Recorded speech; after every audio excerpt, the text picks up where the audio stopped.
ഓം നമോ ഭഗവതേ സായീശ്വരായ. ശ്രീ സത്യസായി ഭാഗവതം. ഗീതേ ശാന്തമായി പോകൂ. 2007 ഭഗവാന്റെ അക്കൊല്ലത്തെ യാത്രാ പദ്ധതികളിൽ പ്രകടമായ പല മാറ്റങ്ങളും ഉണ്ടായി. ഏപ്രിൽ 26-ന് ഭഗവാൻ കൊടൈക്കനാലിന് പുറപ്പെട്ടു. വഴിയിൽ ഗീത കാത്തു നിൽക്കുന്നുണ്ടായിരുന്നു. സ്വാമി വളരെയേറെ നേരം അവളിൽ അനുഗ്രഹം ചൊരിഞ്ഞെങ്കിലും കുറച്ചു നേരത്തേക്ക് മാത്രമേ ആ സന്തോഷം ഗീതയിൽ നിന്നുള്ളൂ. സ്വാമിയുടെ കാർ പോയപ്പോൾ ഗീത ഉറക്കെ പലവട്ടം ദുഃഖത്തോടെ ചിഹ്നം വിളിച്ചു. സ്വാമിയുടെ യാത്ര കൊടൈക്കനാലിലേക്കാണെന്നും ഇനി ഏറെ ദിവസം കഴിഞ്ഞേ സ്വാമി മടങ്ങുകയുള്ളൂ എന്നും ഗീതയ്ക്കറിയാം. ഏറെ നേരം അവൾ കരഞ്ഞു. ഭഗവാൻ കൊടൈക്കനാലിൽ 21 ദിവസം തങ്ങി. വൈറ്റ്ഫീൽഡിലേക്ക് അപ്പോൾ ഒരു സന്ദേശം വന്നു. ഭഗവാൻ വരുന്നു. എല്ലാവർക്കും ഉത്സാഹമായി. സ്വാമിയെ വരവേൽക്കാൻ അവർ ഒരുക്കം തുടങ്ങി. ഭക്തജനങ്ങൾക്ക് ദർശനത്തിന് തങ്ങാനുള്ള താൽക്കാലിക ഷെഡുകൾ ഉയരണം. ജോലികൾ വളരെ വേഗം പുരോഗമിച്ചു. പക്ഷേ മറ്റൊരു സന്ദേശം ഉടൻ വന്നു. സ്വാമി വൃന്ദാവന സന്ദർശനം റദ്ദാക്കി. മെയ് മാസമാണപ്പോൾ. ഗീതയ്ക്ക് ശരീരസുഖം നന്നേ കുറവ്. പണ്ടൊക്കെ അസുഖങ്ങൾ ഉണ്ടായാലും അവളെ രോഗിണിയായി കണ്ടിട്ടില്ല. ശരീരക്ലേശം വന്നാലും അതൊന്നും വകവയ്ക്കാതെ ഗീത തന്റെ പതിവ് പരിപാടികളിൽ മുഴുകും. ഇപ്രാവശ്യം പക്ഷേ അവളിൽ തളർച്ച കാണാമായിരുന്നു. ഭക്ഷണം കഴിക്കാനും മടി. പഞ്ഞപ്പുല്ല് കൊണ്ടുള്ള കൊഴുക്കട്ടകൾ മാത്രമേ അവൾ ഭക്ഷിച്ചുള്ളൂ. മെയ് 7 ഗീത ഭക്ഷണം പൂർണ്ണമായും നിർത്തി. പിന്നീടുള്ള 15 ദിവസം അവൾ ഉപവാസത്തിൽ തന്നെയായിരുന്നു. അതൊരു വ്രതം കൂടി ആയിരുന്നില്ലേ എന്ന് ഇപ്പോൾ തോന്നുന്നു. അവസാന കാലത്തേക്കുള്ള ഒരുക്കം. മെയ് 18 ഭഗവാൻ വൈറ്റ്ഫീൽഡിൽ പോകാതെ പർത്തിയിലേക്ക് നേരിട്ട് വന്നു. സ്വാമിയുടെ കാർ അടുത്തെത്തിയപ്പോൾ ഗീത വേദനയോടെ മുടന്തി കാറിനരികിലെത്തി. അത്ഭുതമെന്ന് പറയട്ടെ, അന്ന് ആദ്യമായി സ്വാമി ഗീതയെ കണ്ടിട്ട് പുഞ്ചിരിച്ചില്ല, കുശലം പറഞ്ഞില്ല. തീവ്ര നൊമ്പരം തിരുമുഖത്തുള്ളതായി മറ്റുള്ളവർക്ക് തോന്നി. ഗീതയും മൗനിയായിരുന്നു, സംയമിയായിരുന്നു. സ്വാമി കുറച്ചു നേരം അവളെ നോക്കി നിന്നു. പിന്നീട് കാർ മെല്ലെ നീങ്ങി. അപ്പോഴാർക്കും അതിന്റെ രഹസ്യം അറിയാൻ കഴിഞ്ഞില്ല. 2 ദിവസം കഴിഞ്ഞ് സ്വാമി വീണ്ടും ഗീതയെ കാണാനെത്തി. ശാരീരിക ക്ലേശങ്ങൾ അവളെ വല്ലാതെ വിഷമിപ്പിച്ചിരുന്നു. നടക്കാൻ ക്ലേശം. ക്ഷീണത്തോടെ അവൾ തന്റെ പ്രിയപ്പെട്ട അമ്മയെ നോക്കി. പാവം, അവളെ നന്നായി പരിചരിക്കൂ, മെല്ലെ ഭഗവാൻ പെദ്ദറെഡ്ഡിയോട് അരുളി. മെയ് 20 അർദ്ധരാത്രി ഗീത ചങ്ങല പൊട്ടിച്ച് പൂന്തോട്ടത്തിലേക്ക് ഇറങ്ങി. മെല്ലെ അതിലൂടെ ഉലാത്തി. പിറ്റേ ദിവസം മണലിൽ അവൾ കുറച്ചു നേരം കളിച്ചു നടന്നു. ഇതൊന്നും പതിവ് രീതിയല്ല. ഗീത കിടന്നുപോയി. താൻ പോകുകയാണെന്ന വിവരം ഗീത പെദ്ദറെഡ്ഡിയെ അറിയിച്ചു. പക്ഷേ അദ്ദേഹത്തിന് അക്കാര്യം മനസ്സിലാക്കാൻ കഴിഞ്ഞില്ലെന്നതാണ് വസ്തുത. കാരണം പിന്നീട് ഒരു പ്രഭാഷണത്തിൽ ഗീതയെക്കുറിച്ച് പരാമർശിക്കവേ ഭഗവാൻ അരുളി. മെയ് 21-ന് ഗീത പെദ്ദറെഡ്ഡിയെ താൻ പോകുന്ന വിവരം അറിയിച്ചിരുന്നു. സ്വാമി ഇല്ലാത്ത ദിക്കിൽ എനിക്ക് കഴിയാനാവില്ല, ഞാൻ നേരത്തെ പോകും എന്നാണ് അവൾ പറഞ്ഞത്. എല്ലാം കഴിഞ്ഞപ്പോൾ അദ്ദേഹത്തിന് അത് ബോധ്യമായി. മെയ് 22 സായി ഗീതയുടെ ഭൂമിയിലെ അവസാന ദിവസം. 8:30 മണിക്ക് പെദ്ദറെഡ്ഡി അവളെ കുളിപ്പിക്കാനായി കൊണ്ടുപോയി. തലേ ദിവസം കാലിന് മുടന്തുണ്ടായിരുന്നു. ഉപ്പൂറ്റിയിൽ കല്ലോ കമ്പോ കൊണ്ടതാകാമെന്ന് റെഡ്ഡി കരുതി. കുറച്ചു സമയം കഴിഞ്ഞു ഗീതയുടെ മേൽ വെള്ളം കോരിയൊഴിക്കുകയായിരുന്നു റെഡ്ഡി. അപ്പോൾ ഇടതുവശത്തെ മുൻകാൽ ഉയർത്തി ഗീത വേദനിക്കുന്നു എന്നറിയിച്ചു. കാലിനടിയിൽ എന്തെന്നറിയാൻ റെഡ്ഡി പറഞ്ഞു. ഗീതയെ കാലുയർത്തു. അതിനുള്ള ശക്തി അവൾക്കില്ലായിരുന്നു. വളരെ കഷ്ടപ്പെട്ട് ഗീത പാദം ഉയർത്തി. പക്ഷേ ഉടനെ തന്നെ താഴ്ത്തുകയും ചെയ്തു. റെഡ്ഡിക്ക് പാദം കാണാനായില്ല. ഒരിക്കൽ കൂടി ഗീത പാദം ഉയർത്താൻ ശ്രമിച്ചു. പാവം, അതോടെ താഴേക്ക് ഇരുന്നു പോയി. ഗീതയെ എഴുന്നേൽപ്പിക്കാൻ റെഡ്ഡി ശ്രമിച്ചു. ഗീതയും എഴുന്നേൽക്കാൻ പരിശ്രമിച്ചു. പക്ഷേ തന്റെ വലിയ ശരീരം ഉയർത്താൻ ഗീതയ്ക്ക് കഴിഞ്ഞില്ല. കഴിഞ്ഞ 18 മാസമായി ഗീത രാപകൽ നിൽപ്പു തന്നെ, അല്ലെങ്കിൽ ചുമരും ചാരി ഉറങ്ങും. ഒരുപക്ഷെ അതുകൊണ്ടായിരിക്കാം ഗീതയ്ക്ക് എഴുന്നേൽക്കാൻ കഴിയാത്തതെന്ന് റെഡ്ഡി കരുതി. കാലം പ്രതികൂലം. ഗീതയെ എഴുന്നേൽപ്പിക്കാനായി അടുത്ത ശ്രമം. ക്രെയിൻ കൊണ്ടുവരാൻ നിർദ്ദേശം ലഭിച്ചു. സമീപത്തൊന്നും ക്രെയിൻ ലഭിച്ചില്ല. അവസാനം ഒരു ക്രെയിൻ സംഘടിപ്പിച്ച് കൊണ്ടുവന്നു. സായി ഗീതയെ വടം കൊണ്ട് ചുറ്റിനും കെട്ടി. പിന്നീട് വടം ക്രെയിനിന്റെ കൊളുത്തുമായി ബന്ധിപ്പിച്ചു. യന്ത്രം പ്രവർത്തിക്കാൻ തുടങ്ങി. പക്ഷേ ആ ക്രെയിൻ കൊണ്ട് ഗീതയെ ഉയർത്താൻ സാധിച്ചില്ല. ഒടുവിൽ മറ്റൊരു ക്രെയിൻ കണ്ടെത്തി. കൊണ്ടുവരാൻ ശ്രമിച്ചപ്പോൾ അതിനെന്തോ സാങ്കേതിക തകരാർ. കാലസ്വരൂപനാം ഈശ്വരൻ ഒന്ന് നനച്ചു കഴിഞ്ഞാൽ മനുഷ്യന്റെ ഇച്ഛാശക്തിക്കും ക്രിയാശക്തിക്കും യാതൊന്നും ചെയ്യാനാകില്ല. തുടരെയുണ്ടായ തടസ്സങ്ങൾ അത് വ്യക്തമാക്കി. സ്വാമിയുടെ ഇച്ഛ അനുകൂലമെങ്കിൽ കാര്യങ്ങൾ ഒന്നൊന്നായി ശരിയായി ഒരുങ്ങി വരുന്നതും നമുക്ക് അനുഭവമാണല്ലോ. ഭഗവാൻ നമ്മെ എപ്പോഴും ഓർമ്മിപ്പിക്കാറുണ്ട്, ഈശ്വരൻ അനുകൂലമെങ്കിൽ പൊടിയും സ്വർണമാകും, അല്ലെങ്കിൽ വടിയും പാമ്പാകും. വലിയ ക്രെയിനു വേണ്ടി അന്വേഷണം തുടർന്നു. ബാംഗ്ലൂരിൽ ഒരു ക്രെയിൻ ഉണ്ടെന്നറിഞ്ഞു. അത് കൊണ്ടുവരാൻ ഏർപ്പാട് ചെയ്തു. വർത്തിയിലേക്ക് പുറപ്പെട്ട ക്രെയിൻ വഴിയിൽ കേടായി. യന്ത്രം ശരിയാക്കി യാത്ര വീണ്ടും ആരംഭിച്ചു. വീണ്ടും തടസ്സമുയർന്നു. യാത്രക്കിടയിൽ ടയർ പൊട്ടി. ഏതായാലും ക്രെയിൻ പർത്തിയിൽ എത്തിച്ചേർന്നപ്പോഴേക്കും സമയം വളരെ വൈകി. പുലർച്ചെ 2 മണി കഴിഞ്ഞിരിക്കുന്നു. രാവിലെ 8:30 മുതൽക്ക് ഗീത എഴുന്നേൽക്കാനും സഹായികൾ ഗീതയെ എഴുന്നേൽപ്പിക്കാനും ശ്രമിക്കുകയായിരുന്നു. എല്ലാം അവളെ വല്ലാതെ വലച്ചു. അവസാന നിമിഷങ്ങൾ. വേദന മുഴുവനും ഗീത കടിച്ചിറക്കുകയാണെന്ന് റെഡ്ഡിക്ക് മനസ്സിലായി. കണ്ണീർ ഒഴുകുന്നുണ്ട്. എല്ലാവരുടെയും നിസ്സഹായ അവസ്ഥ അറിയുന്നുണ്ട്. ഇതിനിടയിൽ ഗീതയ്ക്ക് കാൽസ്യം കുത്തിവെച്ചു. സലൈൻ ദ്രാവകം നൽകി. ആരോഗ്യം വീണ്ടെടുക്കാനായി 12 കുപ്പിയോളം ഔഷധം കഴിപ്പിച്ചു. പക്ഷേ അവയൊന്നും ഉദ്ദേശിച്ച ഫലം നൽകിയില്ല. ശിരസ് നേരെ പിടിച്ചു നിർത്താൻ അവൾക്ക് വയ്യാതായി തുടങ്ങി.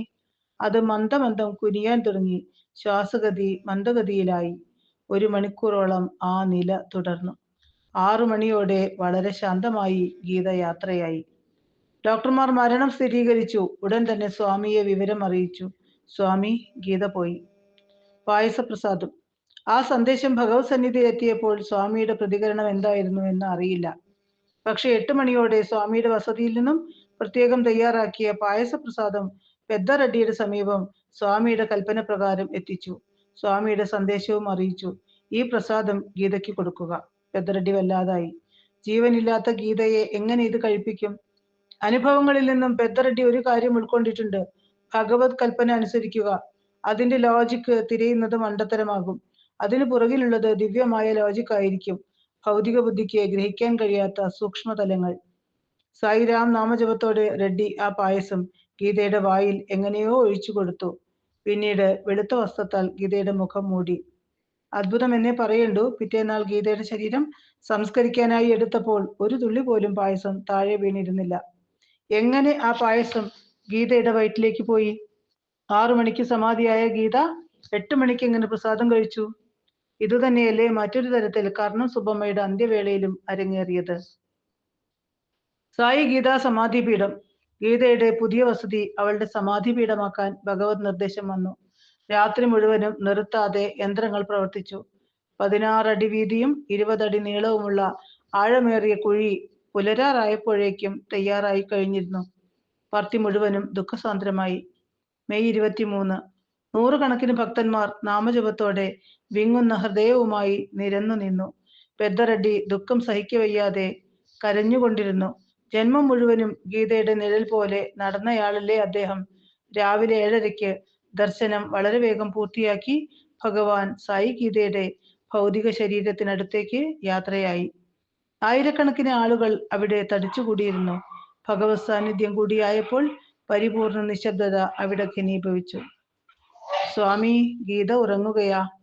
ഭഗവാന്റെ തിരുമുഖം ദുഃഖസാന്ദ്രമായി കാണപ്പെട്ടു. സ്വാമിയെ കണ്ടതും റെഡ്ഡി കുട്ടികളെ പോലെ കരഞ്ഞുകൊണ്ട് ഉറക്കെ വിളിച്ചു പറഞ്ഞു, സ്വാമി, ഗീത ഉറങ്ങുകയാണ്. ഞാൻ വിളിച്ചിട്ട് അവൾ എഴുന്നേൽക്കുന്നില്ല സ്വാമി. ഇത് കേട്ട് ഭക്തജനങ്ങളും വിതുമ്പിക്കരയാൻ തുടങ്ങി. ഭഗവാൻ പെദ്ദറെഡ്ഡിയുടെ കൈകളിൽ പിടിച്ചു. വികാരഭരിതമായിരുന്നു ഭഗവത് മുഖാരവിന്ദം. ഗീതയുടെ സമീപത്തേക്ക് ഭഗവാൻ എത്തി. വിട വിട വിട. സ്വാമി കുറച്ചു നേരം ഗീതയെ നോക്കി. പിന്നീട് വിഭൂതി സൃഷ്ടിച്ച് ഗീതയുടെ ശിരസിൽ കുറിയിട്ടു. ഏതാനും നിമിഷം അവിടെ തങ്ങി. പിന്നീട് ശിരസിലും തുമ്പിക്കൈയിലും തട്ടി തലോടി. വിഭൂതി മുഖത്തും ശരീരത്തിന്റെ വിവിധ ഭാഗങ്ങളിലും ഭഗവാൻ പൂശി. പെദ്ദറെഡ്ഡിയോട് അവളുടെ മിഴികൾ തുറക്കാൻ പറഞ്ഞു. 15 മണിക്കൂർ കഴിഞ്ഞിട്ടും ആ ശരീരം മരവിച്ചിട്ടില്ലായിരുന്നു. വളരെ വഴങ്ങുന്നതും മൃദുവുമായി അനുഭവപ്പെട്ടു. റെഡ്ഡി ഗീതയുടെ മിഴികൾ തുറന്നു പിടിച്ചു. ഗീത നന്നായി ഉറങ്ങിക്കിടക്കുന്ന സ്ഥിതിയിലായിരുന്നു. സായി ഗീതയുടെ തുറക്കപ്പെട്ട ദൃഷ്ടി സ്വാമിയെ നോക്കുന്നത് പോലെ കാണപ്പെട്ടു. സായി ഗീതയുടെ ദിവ്യശരീരം എങ്ങനെ സംസ്കരിക്കണമെന്ന് ഭഗവാൻ നിർദ്ദേശിച്ചു. ഏറ്റവും അടിയിൽ മണൽ വിരിച്ചു. അതിനുശേഷം ഓലകൾ കിടക്ക പോലെ അട്ടിയിട്ടു. ഓലകൾക്ക് മുകളിൽ വാഴയിലകൾ കൊണ്ട് മറ്റൊരു വിരിപ്പൊരുക്കി. സായി ഗീതയ്ക്ക് ഏറെ ഇഷ്ടമായിരുന്ന പച്ചപ്പുല്ലുകൊണ്ട് വിരിപ്പുണ്ടാക്കി. പിന്നീട് അരിസഞ്ചികൾ, പുഷ്പങ്ങൾ, മഞ്ഞൾപ്പൊടി, കുങ്കുമം എന്നിവ യഥാസ്ഥാനങ്ങളിൽ സ്ഥാപിച്ചു. ഇത്രയും ഒരുക്കിയ ശേഷം ഭഗവാന്റെ നിർദ്ദേശപ്രകാരം പെദ്ദറെഡ്ഡി സ്വാമിയുടെ വസതിയിലെത്തി. ഗീതയുടെ ശരീരം ബ്ലാങ്കറ്റ് കൊണ്ട് മൂടേണ്ടത് എങ്ങനെയെന്നും ശരീരം മറവ് ചെയ്യും മുമ്പ് എന്തൊക്കെ സാധനങ്ങൾ അറയിൽ നിക്ഷേപിക്കണമെന്നും സ്വാമി നിർദ്ദേശിച്ചു. ഒരു ജോഡി പട്ടുവസ്ത്രം റെഡ്ഡിക്ക് നൽകിക്കൊണ്ട് സ്വാമി അരുളി, ചെല്ലു, ആ ജോലികളെല്ലാം ചെയ്ത ശേഷം കുളിക്കുക. അതിനുശേഷം പുതുവസ്ത്രങ്ങൾ ധരിക്കുക. അപ്പോഴേക്കും ഞാൻ വരും. കൃത്യസമയത്തു തന്നെ ഭഗവാൻ വന്നു ചേർന്നു. ഭക്തന്മാർ വേദമന്ത്രങ്ങൾ ജപിക്കുന്നു. മറ്റൊരു സംഘം വിദ്യാർത്ഥികൾ ഭജന പാടുന്നു. തിരുനാമങ്ങൾ കൊണ്ട് പരമപവിത്രമായ അന്തരീക്ഷം.